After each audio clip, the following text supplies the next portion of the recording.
Hello, welcome to the Word Café podcast. This podcast has been designed with curated content that centers on the power of words. Can we really do anything without speaking? Can we really do anything without the agency of words? Yes, that is what this podcast is all about. And I am your host, Amakri Isoboye, your neighborhood word trader. I believe in the power of words, for it is the unit of creation. I trade in words to profit my world.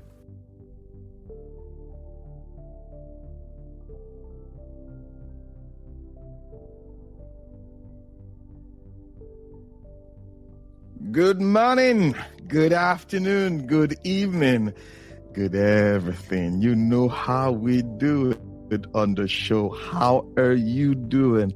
I'm doing real good. You know, we come into this space. That's how we say it. We come into this space to lean on one another's experience and to do what? Forge a positive path. That is what the Word Café live show is all about.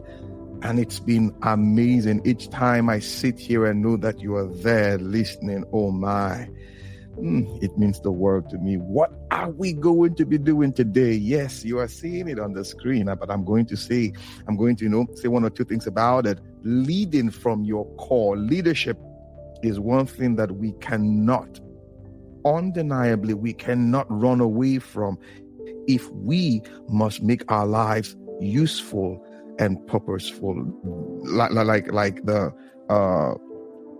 great name in the leadership space, in the globe today, the way he says it, leadership as in everything rises and falls on leadership. Yes, enough. I have someone today. His name is Obi Abuchi. Yes, Obi. I like the way that name sounds. He is all about operating from your core. Let me not bore you so much with all the story. I'm going to bring him on now, and he's going to tell us about himself and why he chose this word, core. Okay, where is he? And there he is. Hey, Max. How are you doing, Obi? Good to have you. Good to have you on the show. Thank you. Thank you for having me. Before I brought you on, beautiful. Before I had you on, we were talking about the weather, and I was asking, by the way, Obi is somewhere in the UK, which is known for rain, but I want to believe the place is not raining now as we speak. I guess we have a lot of sunshine. Yes, we've had some incredible sunshine. Actually, my parents-in-law are in town from Lagos.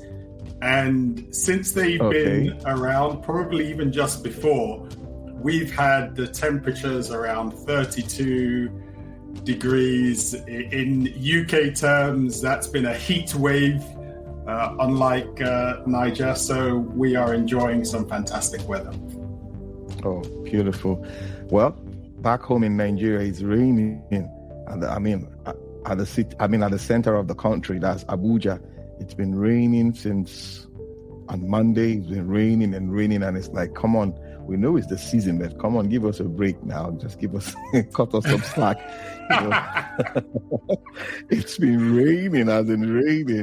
But it's one of those things at this time of the year back, here in Nigeria. Good to have you on the show. So who is Obi Abuchi? Let's start from there. Who is Obi Abuchi? How do you describe yourself? Is it Abuchi? That's the right pronunciation. Thank you. That is a great question. It's always interesting when someone asks you that question, you figure out, where do you start from? So how about I start from this? So my parents are Nigerian. My father is from Anambra State, or was from Anambra State. He's passed on now. My mother was from, she'd say various places, from Rivers, Calabar, Sierra Leone. So a bit of a combination. Grew up. Africa runs through her, more or less. Exactly. And I was born here in the UK, and then we moved back to Nigeria when I was 7 and lived there for 10 years. So I had my formative years, finished primary school, all of secondary school in Nigeria, and then came back here to the UK. But I'll tell you a bit of a story about something that happened on the way to Nigeria, which really sets up a lot of what I do now. So we went back to Nigeria by ship. They didn't want us. They wanted us to have a holiday out of it. So it took 2 weeks. We went back by ship. And then during that trip, we watched a film called Return to Eden. And that film was set in Australia, and the main character, Stephanie Harper, she was married to this washed out tennis player who was only interested in her for her money. And he threw her, early on in the film, he threw her into this crocodile infested swamp and almost left her for dead. And some guy comes, shoots the crocodile, helps patch her up a bit, and then sends her off to a clinic to get some help. And then a doctor at the clinic performs plastic surgery on her and transforms her into this confident woman. And at the end, she gets revenge. But as a 7-year-old, I was watching this and I looked at the doctor and said what the doctor did. And I thought, I want to do what he did, because the doctor brought out the best in this lady. And that really has been a foundational purpose for me, and influenced a lot of what I've done professionally, just wanting to bring out the best in people. But that was as a result of that trip to Nigeria at 7, watching this film and being inspired by something that I had seen at a young age. So I'm also married. I've got 3 wonderful boys. I'm Igbo, my wife is Yoruba, so a bit of a connection there. And did you say your wife is? Did you say your wife is Yoruba? She's Yoruba, yes. Yes, she is. And you are Igbo. And I'm Igbo. Yes. Don't worry. Let me not go further than that. That's a miracle. That's a miracle. It's a miracle. So yeah, we that's a bit of my story to get things started. And as you were talking about the movie coming back to Nigeria and all that, and what came to me was, so what I see standing in front of me and speaking today was all about, he got it all about coming back home to Nigeria. So there's something back home, actually. Stay with us. We'll be right back. Hello, nerds. Come listen to the History Nerds United podcast, and let's make history fun again. We interview today's best authors, whether they are established Pulitzer Prize winners or someone debuting their first book. Let us show you that history is not a boring class you took in high school, but a place where the best stories come from. And we don't just cover history, we also love to chat about true crime, biographies, memoirs, and so much more. So head on over to History Nerds United and let us introduce you to your new favorite book and learn the story behind the story. History Nerds United.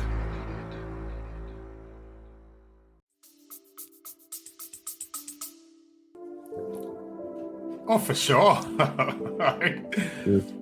For sure. Good. At the time, right, when I was 7, I'll be honest, I wasn't interested in being back in Nigeria, but hindsight is a wonderful thing.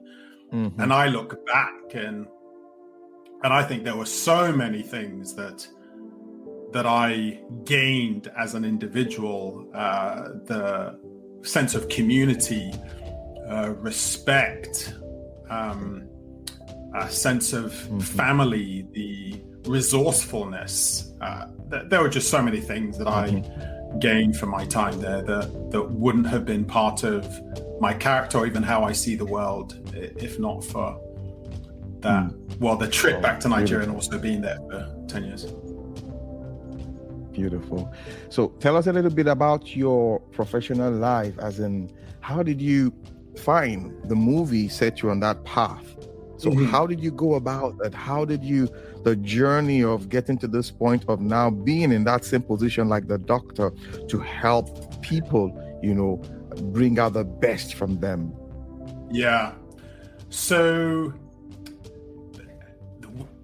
because of that movie, for a long time, I thought that the way I was going to do it was to be a doctor. So for 11 years, I was set on being a doctor, and then came back to the UK and applied to various medical schools, and including Cambridge, King's College, St. George's, and they all said, or the feedback I got was, Obi isn't interested in science. And I was shocked, all right? I was livid because I thought, what do you mean? For 11 years, this has been my dream. This has been my vision. Yeah. And yeah, it took me a little bit of time, but I realized they were right. And because I wasn't interested in science, I was interested in people. So I wouldn't have been one of those doctors who'd have been excited about, hey, what's the latest medicine, and let's look at these bones. I wanted to talk to people. I wanted to engage with them. I wanted to bring out the best in them. So, but at the time, I didn't realize what else it could be other than being a doctor. Now, I was fortunate enough when I was 18, a mentor of mine gave me a copy of Stephen Covey's book, 7 Habits of Highly Effective People. And that then was amazing for me. I remember making loads of notes and doing pretty much all of the exercises in the book.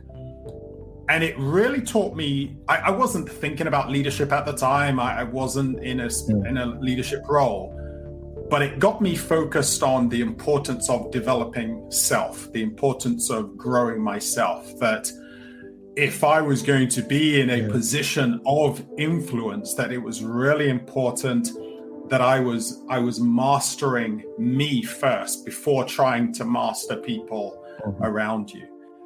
Now, again, I wasn't necessarily thinking about CORE at the time, but I worked in various roles, worked with lots of leaders, and I just saw this fact that leaders have an incredible amount of influence on the effectiveness and the energy and the motivation of people.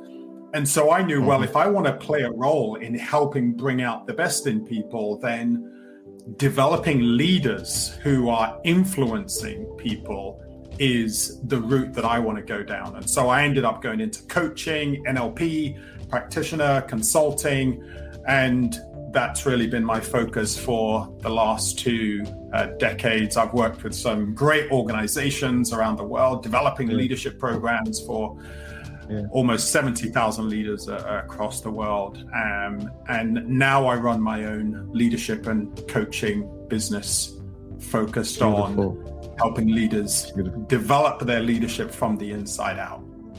Beautiful. I mean, you've been in this space quite a while, and obviously, I mean, you've gathered what I say huge amount of experience. So for this period you've been within this space, what has it been like, your experience? Can you, because I believe firsthand you've been dealing with leaders. When I was going through your profile, I saw you've even worked with Shell, I think, and all that. So share with us real first-hand experience on dealing with leaders and taking them from point A to point B, and onto that point where they become so confident and impacting their own sphere, society, as the case may be. Sure, yeah. Well, I'll share one of my first stories of working with a senior leader, because that gives you a bit of an insight into the challenge I felt needed to be addressed. So this was very early on after graduating. I was on a graduate training scheme and working very closely. I was fortunate enough to shadow the managing director of our sister company. And this guy was super intelligent, really smart, knew his stuff. but he had this reputation for just shouting at people and had a terrible temper, and everyone was afraid of him.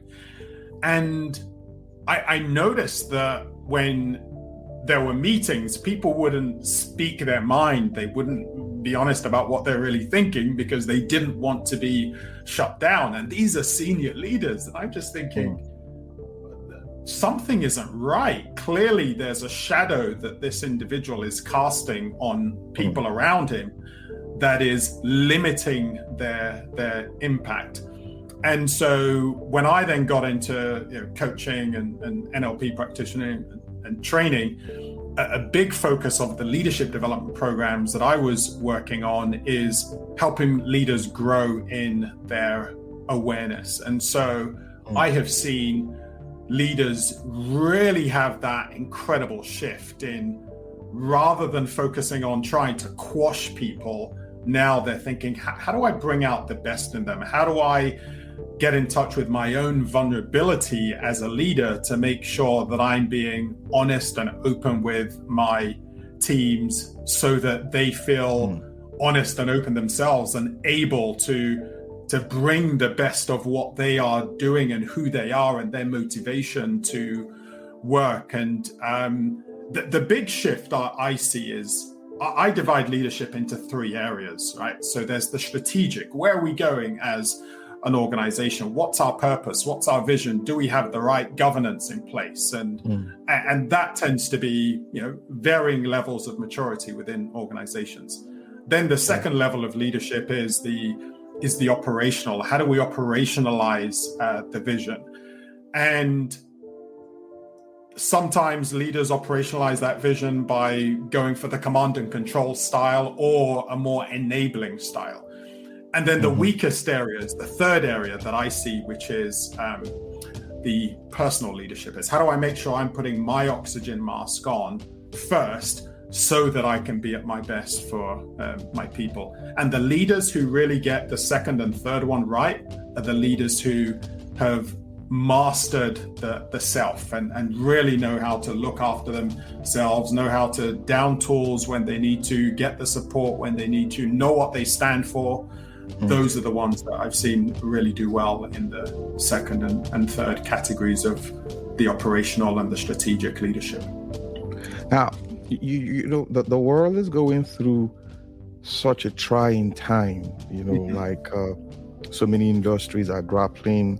There's this change that is so apparent after the COVID pandemic.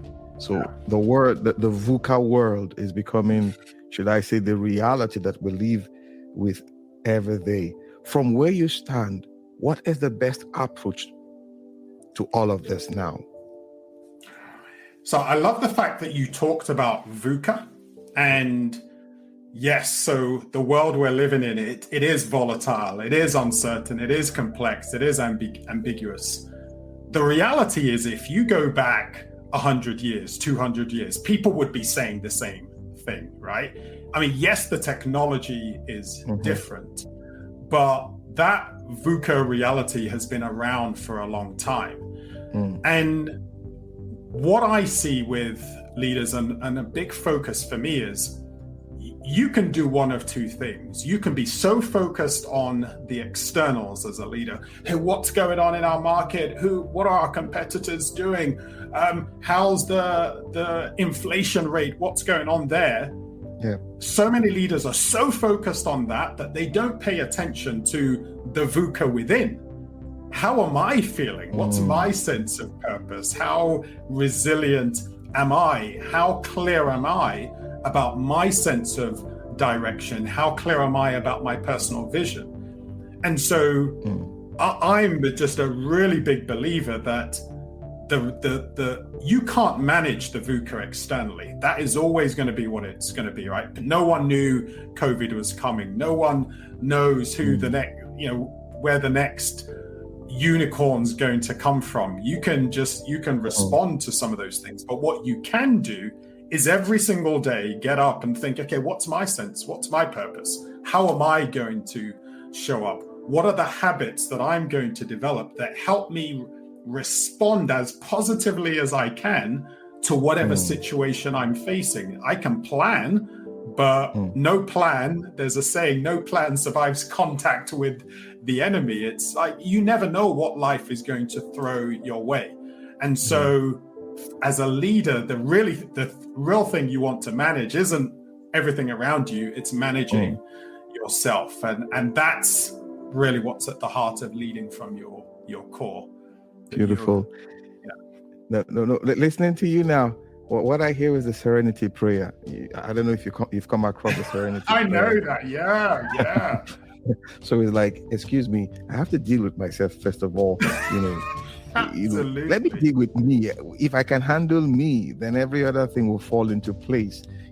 Absolutely. Now let's talk a little bit about your book, Operating from Your Core. That's the title of the book. Am I correct? Leading from your core. Yeah. Leading from your core. So now, somehow I tell my friends, my audience, people I interact with, that the minute somebody writes a book, he becomes an authority. And they all laugh. I said, yes, because he's now an author. For him to have authored something, he has an authority, which we can make a reference to. So, sure. I love that. So tell us, what drove you into writing that book and your experience? I mean, putting down those thoughts together. Sure. Well, so this is my third book. My first book was The Magic of Monday.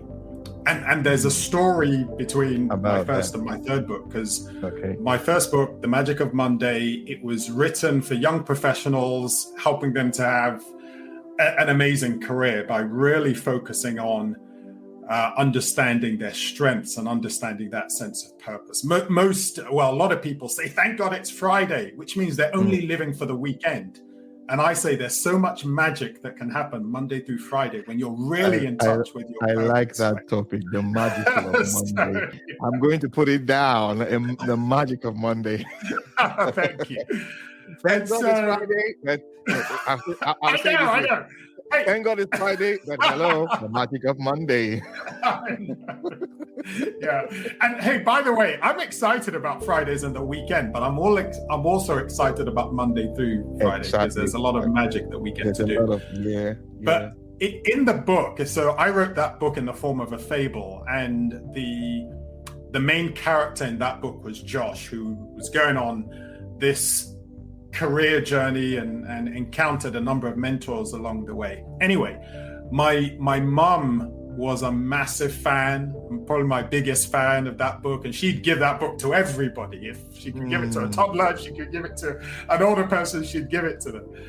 And she was diagnosed with Alzheimer's 8 years ago, unfortunately. And as her memory declined, every time she would speak to me, she would say, Josh is patiently waiting. Josh being the character in the first book. And what she meant was, when are you going to get the next one? I thought, no, Mom, I'm fine. I'm doing my work. I'm busy, But she kept saying, Josh is patiently waiting. And I thought, okay, I need to get my skates on. I need to finish this. But what is it I would want to do? What is it I would want to write? What's this next gift that I would want to give to the world? And, I've told you a bit of my story about just, as a youngster wanting to bring out the best in people, my passion for leadership, but also not just leadership, but leading from the inside out. And so I interviewed about 60 leaders around the world. We were just talking about leadership and personal mastery.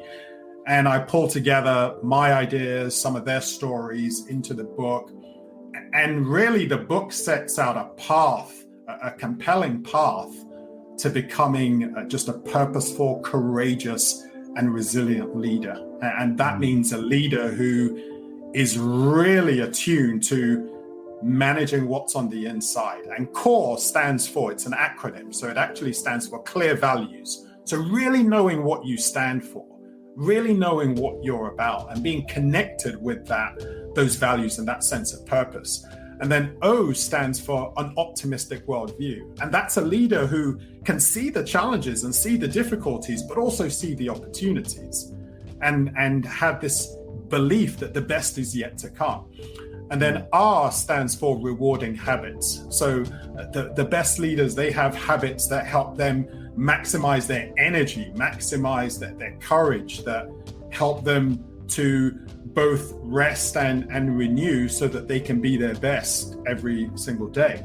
And then finally, E stands for empowering beliefs, because the belief you have about yourself, about people around you, about your leadership, that influences the action that you take, the way that you show up, and then ultimately the results that you get. So it doubles up as, yes, it's also about leading from your inside and your core, but also it's an acronym for those four elements. You know, when I saw the title of the book and the core was written in capital letters. Now, I just said to myself, this core stands for something. And yes, this core stands for something. And somehow I've come to see people who believe in leadership from within, they always describe everything in acronyms. Honestly, yes, they always describe. They come up with this funny way of putting everything in acronyms, so that when you come across those acronyms, you just remember, what they stand for. And it's beautiful. I had someone like that on the show recently, and she was talking about she goes by the name the iconic woman. And when I asked her, definitely she just broke down what the ICON, what it was, and all that. Beautiful. And you just said it. I was like, what is it with these leaders that leaders with conviction, they always put it in acronyms, so you just see it's just out there, you're looking at it, and it's beautiful, because the truth is I can't forget that easily. That's the truth. The minute I see the word core, what will come to my mind now is, we said something about this some time ago. Yeah. Beautiful. Now, you said you've interviewed 60 leaders across the globe. Yeah. Which of the industries now? It's a variety of industries. It was from aviation to tech to logistics to the government sector, voluntary sector. So it was leaders from across the board and various levels, because I wanted to make it really clear that the leadership principles we're talking about, they apply wherever you are. They're universal. They are universal. At its heart, for me, leadership is positive influence. John Maxwell talks about leadership as influence. I like to include the element positive influence, because Hitler was a leader, right? But the way that he led, that wasn't positive influence. So you can have some leaders who are not leading in a positive way, and I think that's unhealthy. I think that's toxic for communities, for organizations. So I like to think of leadership as positive influence. And so, absolutely, you've got to have the right kind of mindset in order to be able to lead in a positive way. Oh, beautiful. Now, speaking to these leaders across, from your experience, were they open to accepting better ways of doing stuff? Okay, the way I've been going about this is not the best, so I need to change my leadership style, just like you said, to the positive aspect. The reception, what was it like? So, I knew a lot of them. So I most of them were already living this way, right? They were already great examples of this kind of leadership.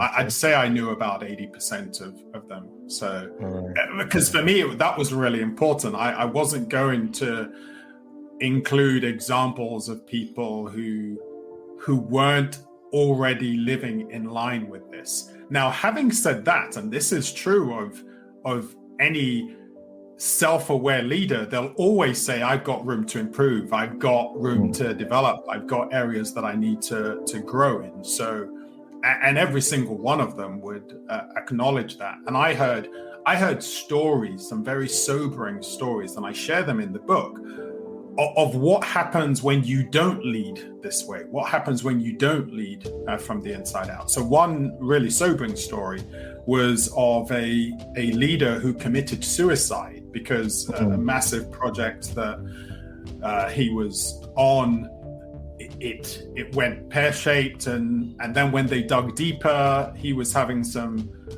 problems at home and with his family, and he wasn't at home anymore, and that's what happens. That's a very sobering and extreme example of what happens when you're so focused on the externals that you're not really paying attention to what's going on for you personally. And then other examples that were shared about financial mismanagement, organizations losing loads of money because leaders weren't walking their values. So there were lots of examples that they shared. Some good examples of, this is what it looks like when you are absolutely looking after yourself and therefore looking after your people. So there were a mix of examples in there. But overall, most of the leaders that I spoke to were very much in tune and connected with this idea of the importance of leading self. Beautiful. Now, I'm going to throw this question at you because you were in this space. I came across a write-up that the GE CEO, Jack Welch, when he was still alive, the advent of the internet. So he was trying to get his managers to appreciate and embrace the internet, how knowing that it will change the way things, the business environment and all that. So what he did was to get the younger generation then, who are like, they understand the internet and the savviness of the internet and all that, and brought them, more or less to have what, I think that was where the word reverse mentoring came from, or was made known as in. So now we are living in that, would I say, just like you said, VUCA has always been there, just that the VUCA of 100 years ago may not have been with the Apple and what have you, the technology, but the technology of that time. So we're having such a situation again where you have the millennials, as we call them, the group and the alpha generation. Now I headed a new word for that, alpha generation. And so how, from your point of view in the development space, how do we bring, there's a generational fight somewhere, there's a generational fight. How do we bring these two generations to see themselves and appreciate that, we need each other within this container to move, to take the development to the next step? What do you think from where you stand? So I can't help but think about it as a father, right? And I think of the circle of life. My family isn't just about me and my wife, it's also about our kids. And I love the fact that my wife and I, we've got, just over 4 decades of experience and perspective. But we love the fact that our kids bring energy and insight into new technology. And the beauty of our setup as a family is that actually together we get so much more than either one of us would alone. And so for me, I never really see it as either or. It's not, hey, either we have, the older generation or the younger generation. Absolutely, we always need the combination of the two. We need those new ideas. No organization can innovate without new ideas. And a lot of those new ideas come from younger people who come in and they see it, here's what the previous generation have built, and it's taking it to the next step. I've got a huge amount of pride when I look at my boys and we're playing table tennis and they're better than me, right? It's that but I feel like they're standing on my shoulders in a way, right? And I'm moving them to the next level. So I think if the older generation had an appreciation for the younger generation, what they're bringing, and say, hey, yeah, absolutely, come and help us take what we have done to the next level. And then the younger generation are looking at the older generation with an appreciation and respect, say, hey, thank you for what you've done, and we want to come and contribute and take it to the next level, because we all want progress. And so rather than seeing it as you versus me, or either or us against them, I say, hey, let's work together. There's an African proverb that says, if you want to go far, or if you want to go fast, go alone. Or alone. If you want to go far, go together. And we all want to go far, so let's go together with the wiser older generation, the younger energetic generation with their new ideas. Hey, let's work together, respect everything that everybody brings, and we end up making some incredible magic. Beautiful.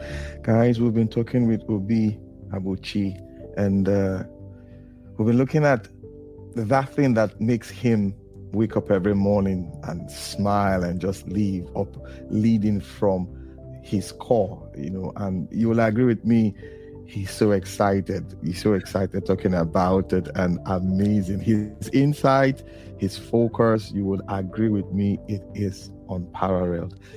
So now, what are you up to?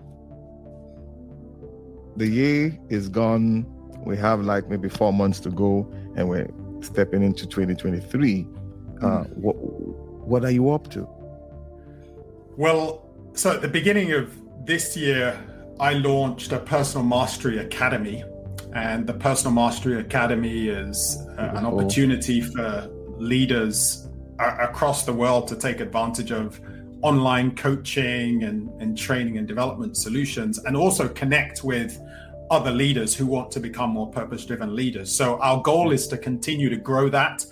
As a business, we're growing. Just had someone new join the team today. We've got a vision that by 2030, we would have impacted 100,000 leaders around the globe, helping them become more purpose-driven leaders who not only have a positive impact on their organizations, but also on our world and on their families and their communities. So that's our vision, really, to grow that, to inspire it. I am also looking at some partnerships. I've been exploring some partnerships to work with some organizations across the African continent as well, just to inspire the next generation of leaders that are coming up. So those are some small, big things that are on my mind that we're working on at the moment. I like that, small, big things. Now, I'm going to ask you this question about home here is Nigeria. I know where you are. You hear, you follow the news somehow. You see what is happening. What do you think from your position and where you stand? What do you think we need now more than ever as a nation?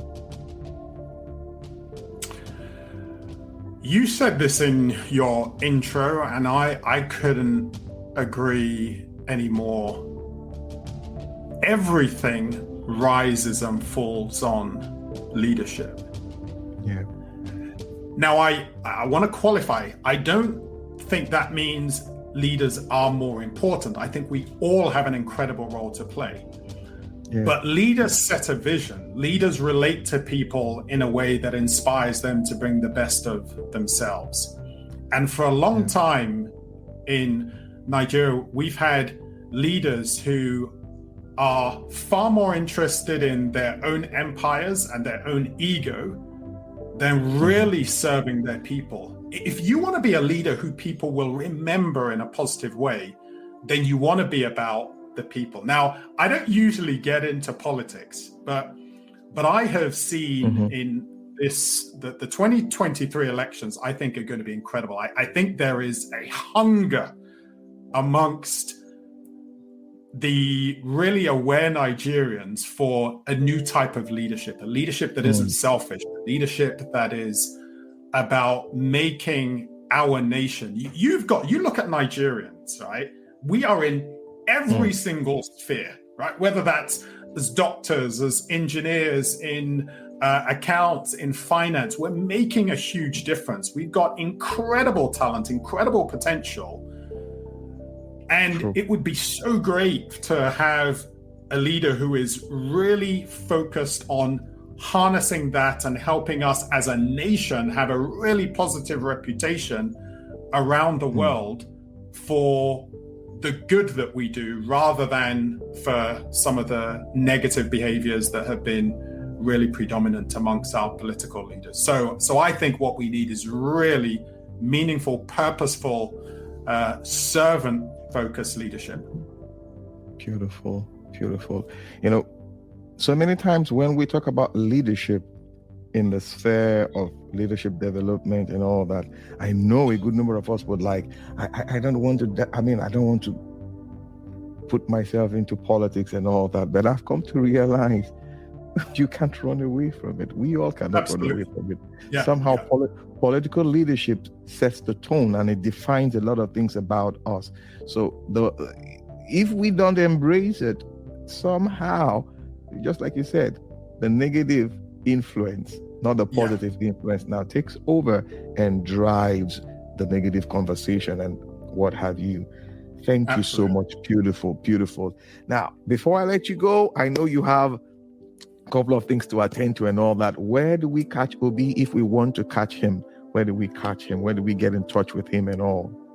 Sure, there are different ways. I am on LinkedIn, so you can connect with me on LinkedIn, on my website, www.coreleaders.co.uk. You can reach out to me on Twitter, on Instagram, on Facebook, all of those different avenues.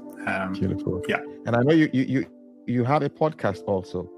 I do, yes. You can also find my podcast, Leading From Your Core. That's on Amazon, on YouTube, on iTunes, on Spotify. You can listen to me there as well. Beautiful. Amazing. Thank you, Obi, for taking this time to do this with us and all. One last question before I let you go. How do you combine family life and what you do?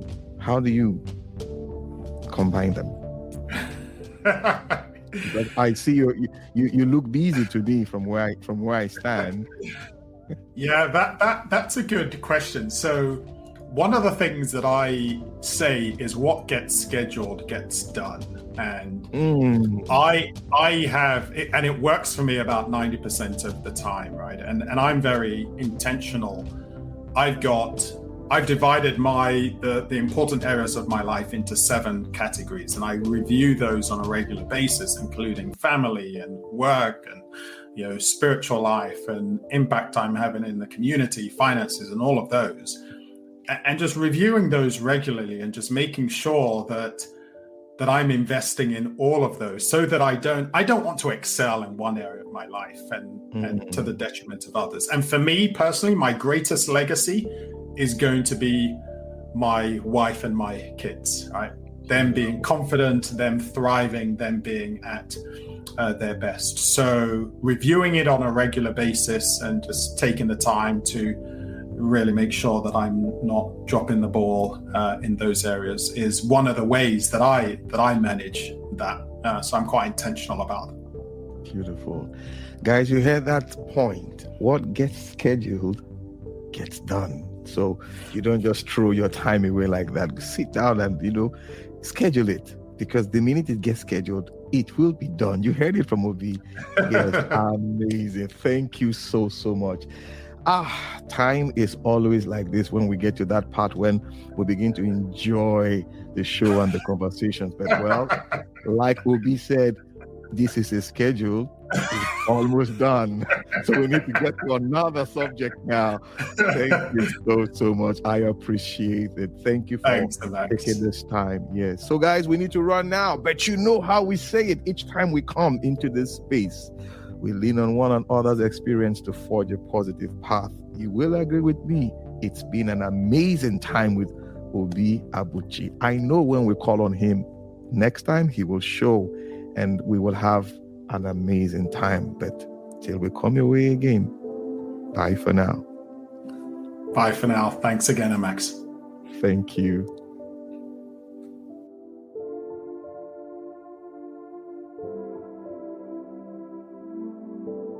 Oh, yeah, beautiful. Before we sign off, I just want to encourage you. Yeah, it's been a wonderful time. And also, I'd like to hear from you, your feedback. You know, you've been listening to the Word Café podcast. I would love to hear from you, the feedback. If you have any questions, you go ahead and ask those questions. You can reach me at my email address, amacrigaribaldi@gmail.com. Amacri is AMACHREGaribaldi@gmail.com. Yeah, and we'll get back. You know how we do it on the show. Thank you.